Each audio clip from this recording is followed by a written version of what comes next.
Hola estudiantes, ¿cómo están? Soy la tía Marcela y hoy día vamos a tener nuestra clase de Ciencias Naturales.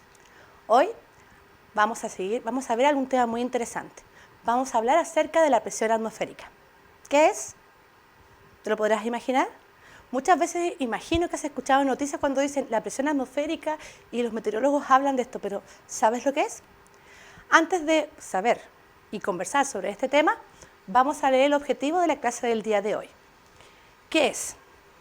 Demostrar por algunos medios que comprenden que el clima en la Tierra, tanto local como global, es muy dinámico y se produce por la interacción de múltiples variables, como la presión, la temperatura y la humedad atmosférica, la circulación de la atmósfera y del agua, la posición geográfica, la rotación y la traslación de la Tierra, que tienen mucho que ver en este tema.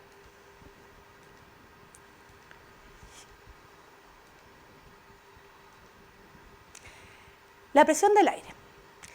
El aire está compuesto por diferentes partículas y estas tienen una masa específica. El conjunto de todas ellas está envolviendo nuestra Tierra, generando un peso sobre ella. Cuando estas partículas colisionan sobre una superficie, generan una fuerza llamada presión. Acá, como tú puedes ver, generalmente en la punta de una cordillera hay menos presión, ya que cuando estamos más a nivel del mar y estas chocan directamente con la cordillera, hay más presión atmosférica. A eso nos referimos cuando estas colisionan sobre una superficie. La presión del aire influye sobre el tiempo atmosférico. Será diferente para los días soleados que para los días de lluvia, y esta va a ir cambiando con el paso de las horas. Por eso podemos amanecer con un día soleado y acostarnos a veces escuchando la lluvia. Recuerda que la Tierra y todo lo que habita en ella está en constante movimiento y es muy dinámica. El aire, aunque tú no creas, tiene fuerza y esto es debido a que tiene peso. Por eso las ramas de los árboles se rompen en días de mucho viento, ya que en este caso, al tener mayor velocidad, la fuerza es mucho mayor. Vamos a ver ahora un poco los principios básicos de la meteorología. Históricamente las montañas han estado asociadas con muchos dioses, ya que representan fuerza imponente e inmortalidad. Está comprobado que las montañas fueron sitios de adoración, ofrenda y sacrificio en muchas de las culturas. Las montañas todavía son símbolos de poder y presencia divina. Para mucha gente, acercarse a las cimas de las montañas del pico más alto es un desafío para los dioses. Piensan que donde están más arriba pueden encontrar más o sentirse más potentes y encontrarse más con Dios. A pesar de los avances en el conocimiento de la meteorología, nuestro conocimiento sobre el funcionamiento de la atmósfera en regiones montañosas es todavía incompleto. Se puede decir que las montañas son capaces de generar incluso su propia meteorología. Eso significa que son muy poco predecibles. Pero también hay fuerzas que intervienen en este tiempo atmosférico. El Sol, por ejemplo, es un importante dios en muchas culturas. Hace mucho más que iluminar. El Sol es el motor que dirige nuestra Tierra y nuestra atmósfera. Proporciona el calor que junto con otros factores origina las variaciones de la temperatura, que son las responsables incluso del viento, la lluvia, la nieve, los rayos y los truenos. La clave de los efectos del Sol es que la intensidad de esta radiación varía en distintas partes de la superficie terrestre. Mientras más cerca de la línea equinoccial, más intenso será el calor del Sol. Pero esta temperatura potencial está limitada por el movimiento del aire. Estos movimientos de aire evitan calentamientos o enfriamientos excesivos. Por eso en zonas tropicales suele ser constante. Ahora veremos un poco el movimiento del aire. El viento, que es considerado otro dios en algunas mitologías y culturas, se mide también por los desplazamientos de aire lateral. Pero el aire también sube y baja, movimientos que crean y disipan nubes.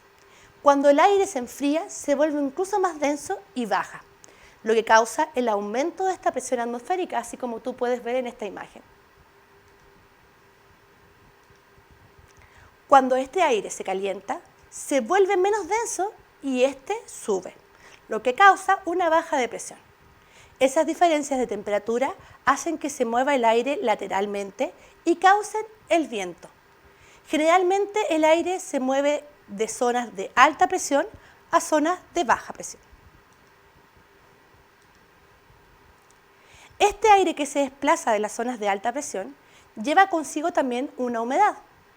Cuando este aire se eleva y se enfría, la humedad forma lo que nosotros vemos todos los días en nuestros cielos, que son las nubes. Y esto sucede porque al enfriarse el aire aumenta su densidad y estas partículas de agua se van uniendo.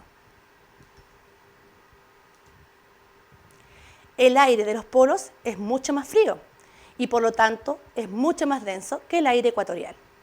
Ese aire polar tiende a descender, por eso vemos generalmente este fenómeno como el aire frío corre por las cordilleras o por algunas partes de la nieve.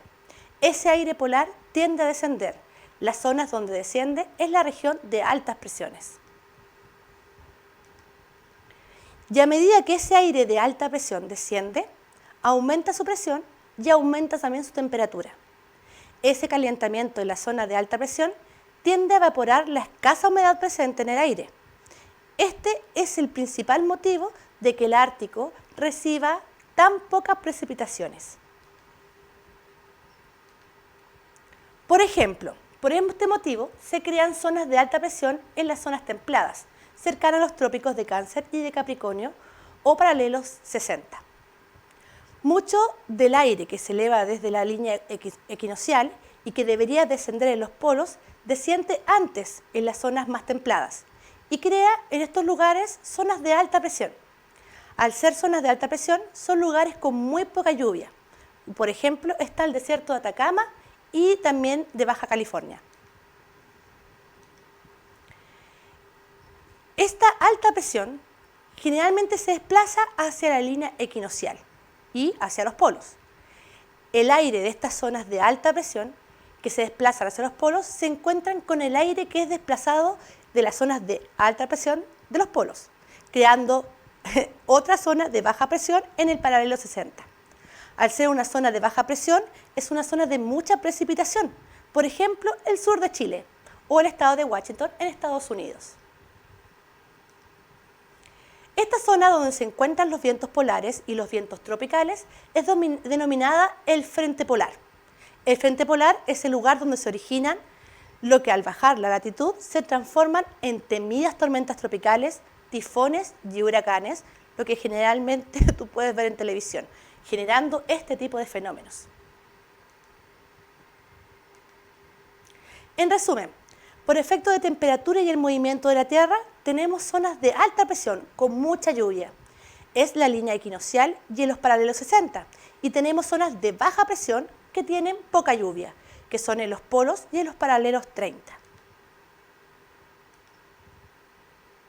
Ahora veremos un poco los frentes fríos y los cálidos o también calientes. Debido al fuerte contraste de temperatura entre uno y otro lado del frente polar, así como a los desequilibrios generados por los giros de la Tierra y las diversas influencias de la superficie terrestre, como el mar, los hielos y las montañas, por ejemplo, el aire frío puede obligar al aire caliente a ascender. La zona donde el aire frío releva al aire caliente se denomina frente frío. Y la zona donde el aire caliente sustituye al aire frío se denominan frente cálido. Aquí como tú puedes ver cómo chocan y este aire sube, se eleva. El rayo y el trueno, así como también con las tormentas eléctricas, tienen su origen en la colisión de diferentes masas de aire ante el paso de un frente o en el rápido calentamiento del aire en contacto con las laderas, provocando este tipo de fenómenos que imagino que tú has visto sobre todo en el sur de Chile. Una vez caliente el aire, se vuelve más ligero y, como decíamos hace un rato atrás, tiende a subir. Si por encima la atmósfera está fría, el aire seguirá subiendo, pero al mismo tiempo hay una masa de aire que se ha enfriado y está en pleno descenso, o sea, una va subiendo y otra va bajando. Y esto genera vientos rayos y truenos como tú puedes ver aquí en la imagen. Además, este aire que se enfrió también va a condensar el agua en las nubes. Por lo tanto, también estará generando lluvia. Si la condensación del agua ocurre a gran altura donde está muy frío, entonces lo que tendremos serán granizos. De ahí es el fenómeno.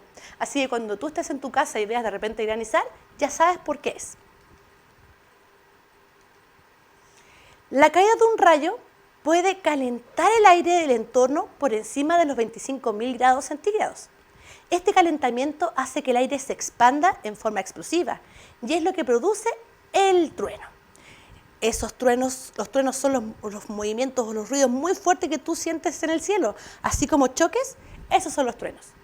En las montañas, las tormentas eléctricas pueden matar.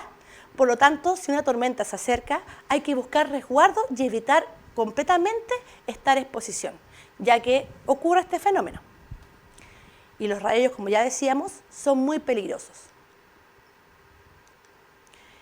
El sonido viaja a 340 metros por segundo, muy rápido.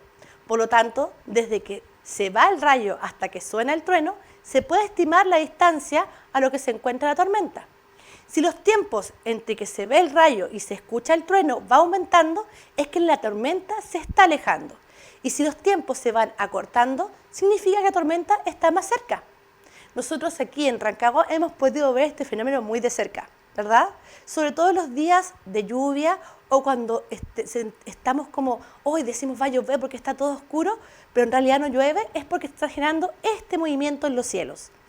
Por eso de repente hay que escuchar a las mamás o a las abuelitas cuando nos dicen, hoy viene una tormenta eléctrica, todos a esconderse. Bueno, generalmente es porque ellas también ya saben sobre este fenómeno. Y por mucho tiempo ya sabemos que estos son muy peligrosos. ¿Te gustó la clase del día de hoy? Espero que te haya quedado claro lo que era la presión atmosférica. Está muy presente en nuestros días, tanto los días de calor, así como también de la lluvia. Generalmente la tierra, el sol, las montañas, el aire están muy bien asociadas. Por lo tanto, tienes que fijarte cuando veas en la meteorología cómo va a estar el clima y así verás también un poco lo que es la presión. Sabremos también cuándo resguardarnos. En aprendoenlinea.cl tú vas a poder encontrar la asignatura de Ciencias Naturales, este link donde encontrarás el material necesario para conversarlo con tu familia y así aprender y complementar la clase del día de hoy. Así también te dejo material complementario de 2 links extraídos desde YouTube, que es la presión atmosférica, el viento y algún experimento para que tú puedas hacer en tu casa sobre los efectos de la presión atmosférica. Te van a encantar, trata de hacerlos con tu familia, recuerda siempre tomar precauciones. Y con esto yo me despido, espero que haya sido una entretenida clase para ti, hayas podido aprender y nos vemos en la siguiente clase de Ciencias Naturales. Nos vemos la tía Marcela. Chao.